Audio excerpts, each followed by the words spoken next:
What's up, guys? This is Post-Production Pie with SLRlounge.com, and if you can't tell, I'm just a little bit more excited than usual because today, for the very first time, we're going to unveil and demo our new Lightroom 4 preset system to you guys.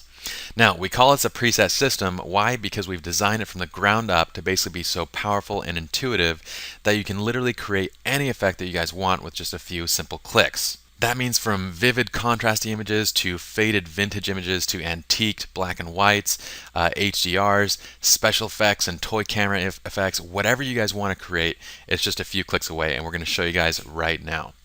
Now this video is the demonstration, guys, so we're just going to show you how powerful this system is. For tutorials and stuff like that, check out the following videos where we go in depth into how to create all these different effects and get the most from your SLR Lounge Lightroom 4 preset system. So let's get started, guys. We're in the develop module. Even though you can't see our right side panel, we've shrunk it because we want extra real estate so you can see these images, and also because guess what? We don't need it. So what we're going to do is we're going to start with our basic import preset, standard import, and we'll teach you guys that this is actually the preset we're going to be applying to every image as it comes right into Lightroom. Now from here, I'm going to go to my base adjustments, and these are all adjustments we're going to make to basically get our image to a nice color corrected look. Now what I think would be cool for this image is if we boost the dynamic range of it and kind of create an HDR looking image. Now we have different levels of HDR, from a light boost to medium to heavy, all the way up to a max boost, which is kind of that super candied HDR look that you see. And we're going to leave it kind of on a medium because I kind of like my HDRs a little more on the subtle side. And obviously this is a one-shot HDR. We call it faux HDR because it's not actually layered images. It's just taking one single shot and boosting the dynamic range, or really it's more tone mapping your image. Now from here, I'm going to create a medium boost to my detail. Actually, you know what, let's go up to a heavy boost, just kind of amplify the detail a little more. Let's also boost the contrast a bit. We'll take contrast up to there, to a heavy boost, and that's great. I'm going to do a little bit of noise reduction, and then we'll do a little light vignette. Now in just a few simple clicks, we could have gotten through that in like 10 seconds. You can see we've already gone from this to this.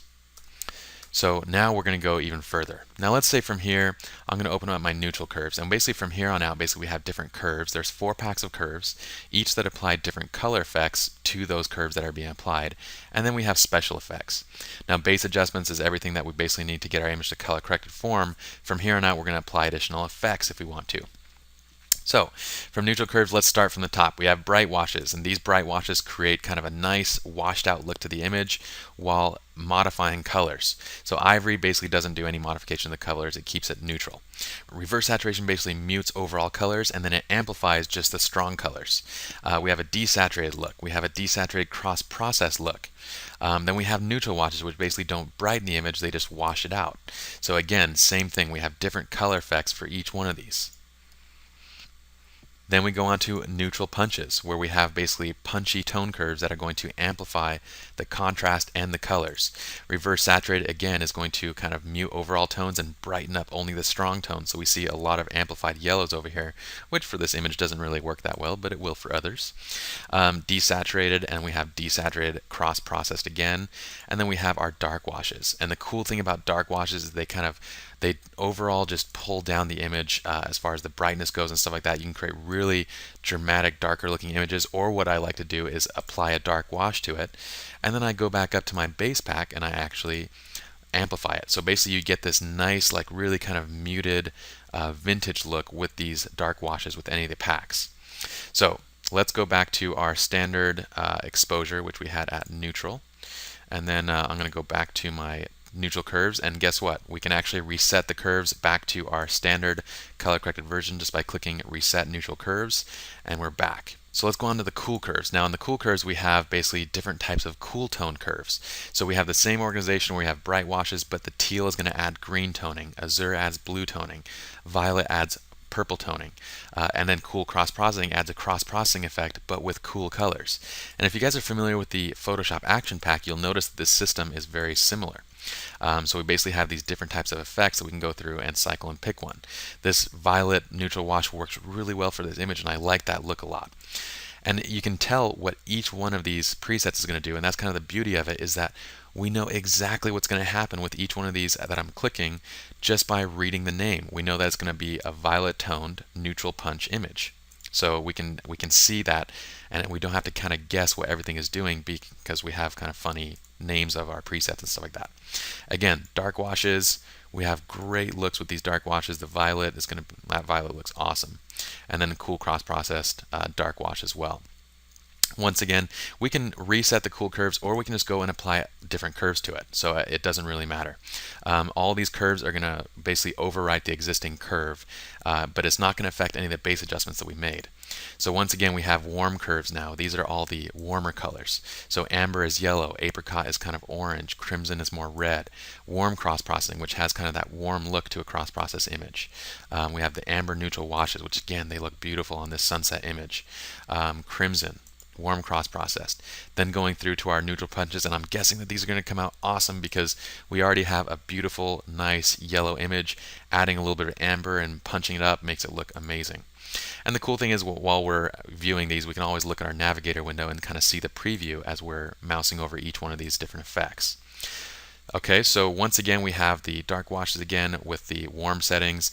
Again, it's really cool to go apply dark wash and then bump up, that base lightning, to kind of brighten it up just a little bit. We get that really cool muted look to that image. We're going to go back to neutral. I'm going to go back to my warm adjustments. Whoops, I double clicked. There we go. And we'll check out this last one, or actually we still have crimson too. Crimson, dark wash, and then warm cross process. A lot of these dark washes is something that you'll see on a lot of fashion stuff. They'll keep them very muted and kind of dark colors, especially in more of those kind of mood shots and stuff like that.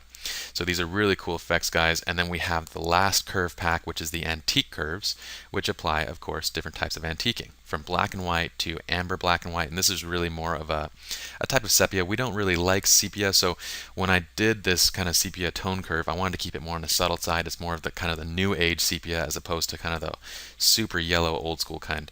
And then we have azure, which is bluish toned black and whites. This is all basically duotone black and white. So you have amber, which is yellow duotone black and white, bronzing, which is more the browns, and then azure, which adds kind of blue toning to the black and white. All right, again, we have our neutral washes, and then we have our neutral punches as well. And if you want just a nice standard contrasty black and white image, this is the neutral punch black and white, which creates that cool, contrasty black and white image that we so lack in just Lightroom. Lightroom, for some reason, when you hit V, you always have to add additional brightness and contrast and everything like that. If you just use this neutral punch instead of that, it works beautifully. So we have bronze, azure, bronze, there it is, and then azure. And then we have our dark washes again. And again, these dark washes, I love the look on them, with these, especially with the antique tones. Creates really cool looks. What I'm going to do is I'm going to apply this black and white. Oh, let me show you the azure one too.